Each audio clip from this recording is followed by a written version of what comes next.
Hello, everybody. It's Wednesday, 4 o'clock again, so it means time for the social life session. I hope you're all doing great. This is our fifth time already going live, and we had a huge positive feedback from all of you that makes us very happy. So, thank you very much. And it means also that you're enjoying our videos. Thank you. I hope you can all hear me well. Thumbs up in the comments. I would appreciate that. Thank you. Well, probably we're expecting Emmanuel today, but she can't be here today. She's very sorry for that. But I'm here for you all. This week, please welcome with me Greg, who is joining us from the States. Hey, Greg. Hey, how are you? Great. How are you doing? Good, good. Are you coping with the heat? Yes, staying inside. We got an air conditioner though, so it's going okay. Good. Survival mode. Exactly. Good. Well, I'm happy you could join us today. Thank you very much. Yeah, thanks. Thanks. Good to be here. You said I was in the States, but I'm in Lyon. Yeah, well, you're coming from the States, am I right? That's true. Could you tell us a little bit more about you? Where do you come from exactly? From which city? Yeah. I'm from Philadelphia, so it's a city in the Northeast. If you don't know, it's near New York City, about an hour and a half from there. So yeah, grew up there and really experienced that life, but then also made sure to challenge myself and moved around the States a lot before coming to France. So yeah, I enjoy to travel, but my first career I was a teacher. So Okay. I always What did you knew teach? I taught literature, high school literature. Oh, wow.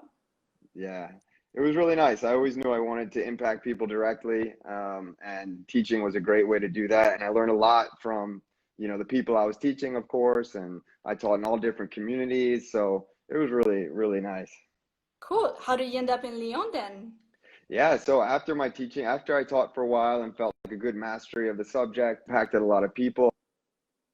I was always Mm-hmm. interested, because in teaching, people are changing a lot. Learning involves change. And so I was really interested in what is this psychology of change? Why do some people change?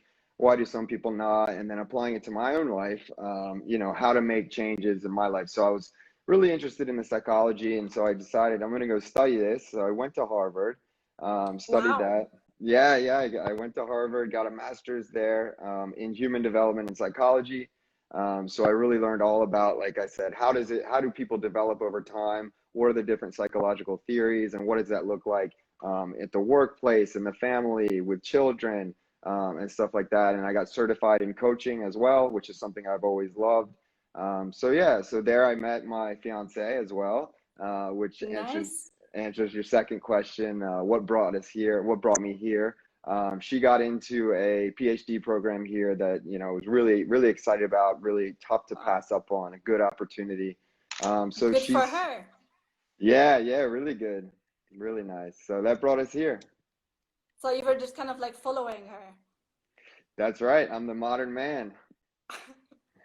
Very nice, very nice. Exciting. And then what do you do exactly here in Lyon? So I started out, like, my first job here. I was a professor at EM Lyon, teaching the psychology stuff that I learned at Harvard. So helping the students there to understand the psychology behind the things, and then also to be able to take it and coach others. So that's pretty special. So I'm still doing that, and I'm also launching my own business here. So Wow. it's exciting. It's a really exciting time. A lot of work, but really fun too. So it's learning and development, as well as developmental coaching. So, on the learning and development side, I work with organizations and groups to develop their employees in any way that they're looking for. So whether that means they need a learning and development system for sales, or for example, an entrepreneurship development program, which I know we were talking about, and then also in communities. So if a community wants to develop either together with the same goal or with individual goals, this is another thing I'm really passionate about. And so I'll be holding workshops and things like that. And then if anyone wants to work one-on-one, I've got my own framework for developmental psychology that I'm really proud of and excited to bring to people. Well, congratulations. That sounds like a new exciting project. I'm pretty sure it's Thanks. not easy to be an entrepreneur, especially in a foreign country. Did you Right. do something similar in the United States also, or you just like jumped head first here in France? No, just came to France. I never started a business in the States, so this is my first one. Wow, impressive. Thanks. I mean, it's maybe, I mean, I definitely could not do it without Sojourn. That's 100% sure. Because of the network, and the Oh, thank relationships I've you. developed. Yeah. No, it's fantastic. I mean, the Sojourn community is, it's social and professional, and it's exactly the energy that I'm looking for. Well, we are happy to help and support everybody who wants to join our community, and we feel very lucky that you belong with us. So very good. Thanks. What is it like being an entrepreneur in France? Do you find it easy, difficult, with all the administrative stuff? Yes, it's difficult. I'm trying to think because I'm lucky enough I have some good friends that are French and they help me with some of that administrative stuff. But like I said, without that, that would be the language is the toughest thing. But once I got set up and submitted the, application to become an auto entrepreneur and, made the arrangements with my bank and things like that, I actually was impressed with how simple it was. Good. Yeah, once I just had help with the language. Okay. And Well, then, and like I said, with the network, the next step is obviously networking and all of that. So because I'm not fluent in French, the Sojourn community and the English speaking community is large enough in Lyon, and I feel that they do want to connect with each other because I think as an expat you're often isolated and you're looking to find people obviously that speak your language and are looking to have intercultural experiences and have that point of view, that mindset, that kind of like the world is here to experience. I think people who move from other countries or really they have that same mindset. At least that's is what I found, and especially within Sojourn, it's this mindset of connection that I really enjoy. definitely, I agree with you. And everybody usually has the same problems, the same struggles with the language, with finding a place. And yeah, we are just happy to help everybody who we can, however we can. Yeah, it's a really nice community. And tell us, how can people get in touch with you? Do you have a web page or a Facebook page or anything? Yeah, definitely. So I've got the Instagram page that I'm logged in now. I have, oh, I guess I'm in on a different one. So it's with Adaptive Edge Coaching. This is on Instagram, and then Facebook. It's Adaptive Edge Learning and Development. So it's a little bit more about the group side of things, organizations. Whereas for the personal coaching, it's more on Instagram. My website will be up very soon. That's the biggest challenge so far, or at least right now. Really, the website is tough, especially when you're doing it all yourself. You have to learn website development, even if it's supposed to be easy. It's still a lot because you got to think, how am I going to present myself? What about graphic design? All this stuff. So that's Yep. that's that's that's my project right now. But I think Well, you're within a week. doing at least five people's job at the same time. Yes, exactly. Okay, so you mentioned you're doing also group and individual coaching. How can we imagine that? Like, if a community is struggling with the same challenges, they can just subscribe to you at the same time, or you do on Zoom or any other platform, or you do it in real life. What are the Yeah. options? Yeah, so it's, all of the above like you mentioned there. So if people are looking for a one-day workshop to just kind of learn the skills of change, so learning how to reflect, learning how to uncover your beliefs and understand your motivations and the steps to take to change, I'm going to hold one-day workshops. If someone's looking for more of a commitment where they want to, they know they have a goal that's going to take some time, which real change often does. They can sign up to be part of a group and they'll have the support. So they'll do the exercises, they'll get the instruction from me where I'll just pass along, all the psychology I've learned, all the techniques that I have, Mm, making it as personal as possible in a group setting so that they can have individual time to workshop their thoughts and develop their ideas and generate some content, share with each other, in a one-on-one setting that's safe and just kind of exchange, here's how, whatever their goal is, here's how I'm developing, here's what I think, and bounce it off of each other. So, and then of course in the whole group. So I really take a lot of time and yeah, okay. So yeah, that sounds exciting. It looks like you're prepared for different kind of scenarios, different kind of groups, different kind of challenges and problems. Very good. I have a question for you. Could you give us some tips what to do when somebody thinking about taking some personal development coaching courses. How should I think about myself, my challenges? How do I know I need some personal development, or how do I know I need some help with my change? Yeah, definitely. It's a good question. Um, because that's all the time the people that I'm interacting with usually feel like they want to change. So if you're feeling anxious, if you're feeling an emotion that is affecting your life in some way, this is my kind of measurement: is it affecting your life? Is it affecting, your mental well-being or your relationships in some way where, usually people are aware of these things, they can sense them, but not exactly sure what it is. I would really recommend doing the reflection necessary to kind of understand yourself first. And this will kind of give you an idea of who you might like to work with in the direction. But the thing with reflection is very hard to do on your own. So if you are looking for someone, if you are looking for help, this would be the first step, is to reflect and understand what it is you want to overcome first. And this is what I help people with first. And it's a safe space. It's a psychological, I learned these tools at Harvard, and I'm just bringing them to people to help them understand themselves better. So I think for your question of when to work with someone and when not to, um, at some point you have to take the risk and be a little vulnerable, because it's very hard to change on your own. It's very, very hard to change on your own without Definitely. without sharing it with someone safely first, and then with your loved ones, and then eventually everybody, because you're changing your identity, you're changing yourself, and so it takes a lot of work. Definitely. And maybe it's already difficult for some people to face the fact that they need help, because they maybe don't Mm, think about it, that, yeah, I'm all right. Sometimes I'm feeling not so bad, but I don't need help. Because asking mm. for help, I think, is one of the most difficult things. Yeah, that's a good point. That's a good point. I think I always frame it in the frame of your goals. So usually people have a goal, and it's very difficult to meet, and you need to change to meet it. So this is an adaptive change. If you have a goal, like for me to build a website, I just need to look it up online, watch some videos. I can do that. That's a technical challenge. But a lot of goals require you to change the way you think, feel, and act.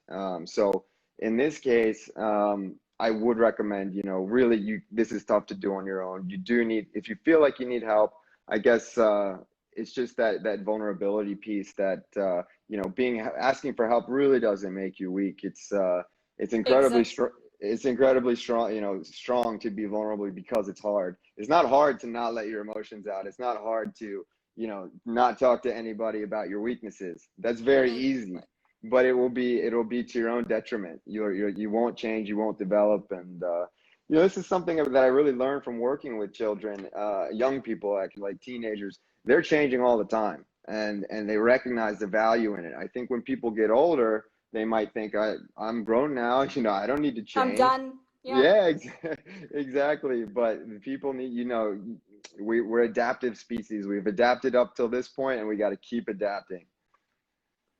Exactly, exactly. Even if it takes time, maybe more for some than others, just to be patient and accept that.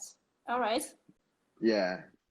Yeah, I think as far as time, if you really care about something, the way that I set up my programs is that you set up success, what is ultimate success, but then also short term and midterm. So if you're looking at, oh, it's going to take so long, it's not like you're going to wait 6 months for the first success. You'll wait maybe 3, 4 weeks, and then you'll start to feel, wow, I do notice a small change in You start myself. to experience something already. All right.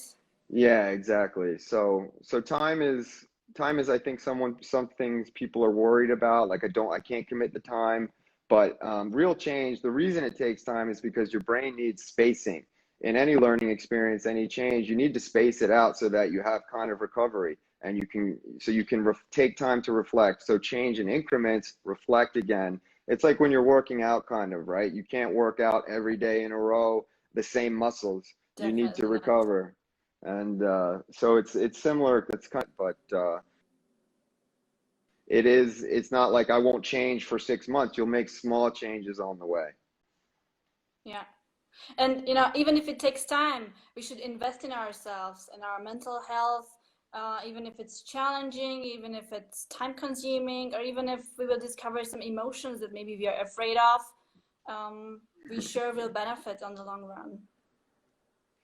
Yeah, definitely. It's like I said, easy to kind of ignore these emotions, but you know they always come back to get you in the long run. Like, you know, all emotions should be accepted. I'm really big on these things with emotion, that every emotion has value, and I don't think that's how our society is currently approaching emotions. I think because, you know, maybe sadness, anger, these things aren't productive, you know, in society, and they maybe not help you be efficient at work and things like that. So people often put these emotions down. They will not acknowledge them because they get joy from their accomplishments at work.